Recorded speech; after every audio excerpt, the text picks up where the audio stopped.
Menurut kalian, kenapa sih adegan di film yang tadi bisa bener-bener bikin tegang dan bikin kalian terbawa suasana? Ya, kali ini gue bakalan share gimana proses penulisan sebuah skenario pada sebuah film. Dan ini adalah hal-hal yang perlu banget kalian ingat dan perhatikan saat kalian ingin menulis sebuah skenario untuk film, film pendek, atau sekalipun series. Kalau kita lihat, kenapa sih kita bisa stay nonton sebuah cerita sampai habis, bahkan terbawa dalam suasana cerita tersebut. Atau bahkan sampai kita ikut emosi dan nangis ketika duduk dan menonton. Mau tahu nggak gimana caranya? Kalian harus tonton video ini sampai habis dan subscribe channel ini.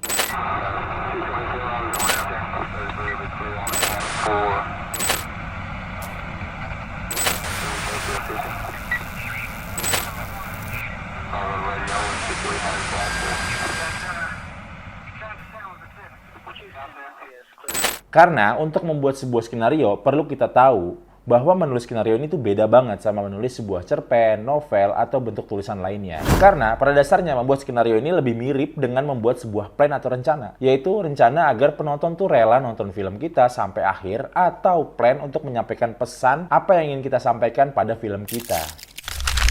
Plan yang pertama, mulai menulis dari ide sendiri atau materi lain. Kalau kita lihat, skenario itu akan terbagi menjadi dua. Yang pertama, skenario yang berasal dari ide kita sendiri. Dan yang kedua, skenario yang berasal dari materi yang pernah dipublikasikan oleh orang lain. Nah, yang akan kita bahas kali ini yaitu skenario yang dibuat berdasarkan ide kita sendiri. Dalam pembuatan skenario, yang paling terpenting adalah karakter. Walaupun di film itu terdapat banyak banget properti yang bagus, budget yang unlimited, kemudian sinematografi yang sangat bagus, dan tanpa adanya karakter yang menarik, maka film itu tidak akan menarik untuk ditonton. Untuk menciptakan karakter yang menarik atau menemukan karakter yang menarik, kalian tuh bisa mulai dari observasi ke orang-orang yang ada di sekitar kalian. Contohnya, ketika kalian sedang menggunakan transportasi umum seperti kereta api, KRL, atau yang lain-lainnya, kalian coba perhatikan ke sekitar dan observasi. Kalian akan menemukan banyak banget orang dengan kondisi karakter yang berbeda-beda di sana. Dan kalian akan mudah banget menemukan banyak karakter yang kuat dan juga unik ketika kalian naik transportasi umum atau di tempat-tempat umum. Atau kalian juga bisa menghayalkan karakter yang ingin kalian ciptakan agar kalian lebih leluasa lagi untuk meng-create karakter kalian. Plan yang kedua, mulailah membuat kategori film untuk skenario kalian. Percaya nggak, semua film yang ada di dunia ini bisa kita masukkan ke dalam 10 kategori yang akan gue sampaikan berikut ini. Yang pertama, ada Monster in House. Ini bisa dibilang film yang menggambarkan seorang karakter atau sekelompok orang yang terjebak pada satu tempat dan pada saat yang bersamaan nyawa mereka terancam. Bisa dibilang ini adalah salah satu film yang sering dibikin sama Hollywood. Salah satunya Jurassic Park. Nobody move a muscle. Yang kedua, ada sudden power, yaitu seorang karakter yang tiba-tiba menjadi kuat atau tiba-tiba jadi hebat. Contoh filmnya mungkin kalian bisa lihat Like Mike.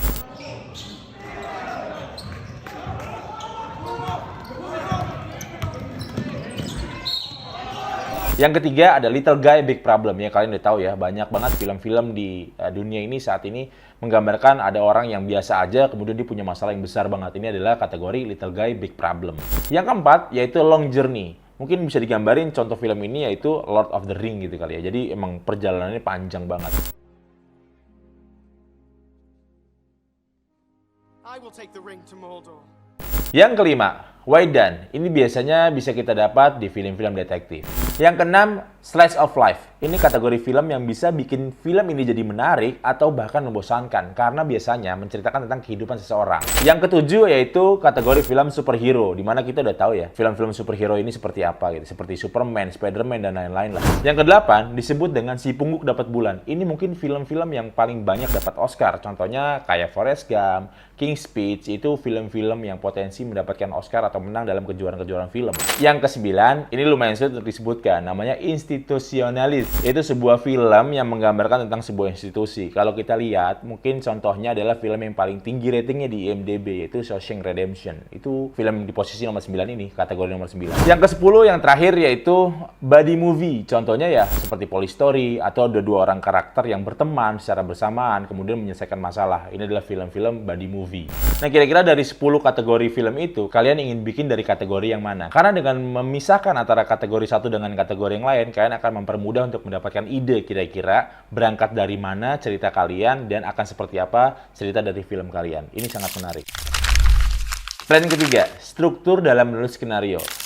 Bagi kalian seorang penulis skenario atau kalian yang ingin menulis sebuah skenario, maka kalian harus gunakan struktur ini. Dengan adanya struktur ini, kalian akan mempermudah bagian-bagian mana yang akan kalian letakkan dari mulai kapan masalahnya, kapan pengenalannya, dan kapan juga penyelesaian masalahnya. Struktur 3 babak merupakan formula utama dalam pembuatan skrip yang menjadi skenario terbagi dalam 3 babak. Ini adalah sebuah babak yang paling penting, yaitu babak pertama, yang berisi pengenalan karakter atau setup. Karena di babak pertama ini menentukan sekali untuk penonton bisa memahami film kalian dari awal, atau penonton akan bosan dari awal tentang film kalian. Biasanya di babak pertama ini berisi tentang setup-setup yang akan dibangun ke dalam permasalahan. Yang berikutnya ada babak kedua. Ini juga babak yang paling utama dan biasanya juga ini adalah sebuah babak yang paling panjang dalam sebuah film. Berisikan konfrontasi atau konflik utama dalam film kalian. Nah, kalian harus bermatang banget untuk menentukan kira-kira konflik utamanya apa, permasalahannya apa, dan karakter kalian juga harus kuat dalam mendapati masalah ini sehingga nanti akhirnya penonton bisa tahu kira-kira konflik atau konfrontasi utama apa yang akan didapati sama karakter sehingga penonton bisa masuk ke dalam emosi film kalian.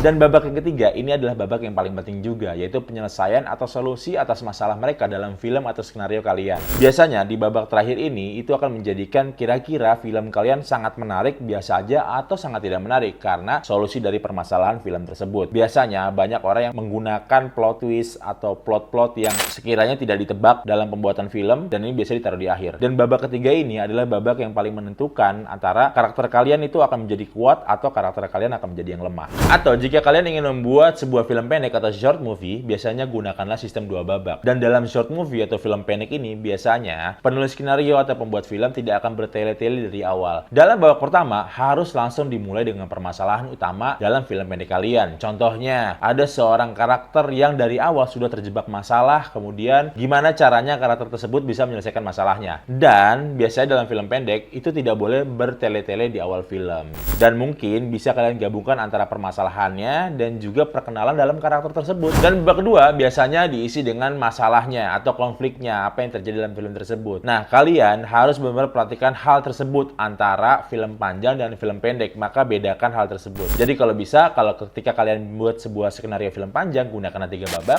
atau ketika kalian ingin membuat sebuah short movie atau film pendek, gunakanlah 2 babak. Nah, babak ini akan menjadi plot-plot kalian untuk membuat skenario yang bagus atau film ini jadi bagus atau jadi malah membosankan. Dan ini adalah plan keempat, yaitu konklusinya. Buat gue, di luar sana itu banyak banget namanya teori, kemudian banyak banget formula-formula untuk menulis sebuah skenario. Tapi baik lagi, semuanya itu terserah kalian. Kalian boleh ikutin dan boleh juga enggak. Dan sampai hari ini banyak juga kok beberapa penulis skenario atau sutradara yang benar-benar liar banget bikin sesuatu yang kreatif dan mereka mengutamakan karakter mereka agar film itu menjadi menarik atau ceritanya menjadi sebuah cerita yang lebih kuat. Pada intinya, ketika kalian menemukan sebuah ide, maka segeralah catat dimanapun, dan ketika kalian menemukan sebuah karakter yang unik atau menarik di sekitar kalian, maka segeralah catat. Kemudian, coba gabungkan suatu saat nanti, itu akan menjadi sebuah ide yang menarik untuk cerita atau skenario kalian. Dan terutama buat gua, untuk kalian semua, mulailah, karena tanpa memulai, kalian nggak akan pernah bisa. Serta jangan lupa subscribe terus channel ini, dan semoga bermanfaat untuk kalian semua.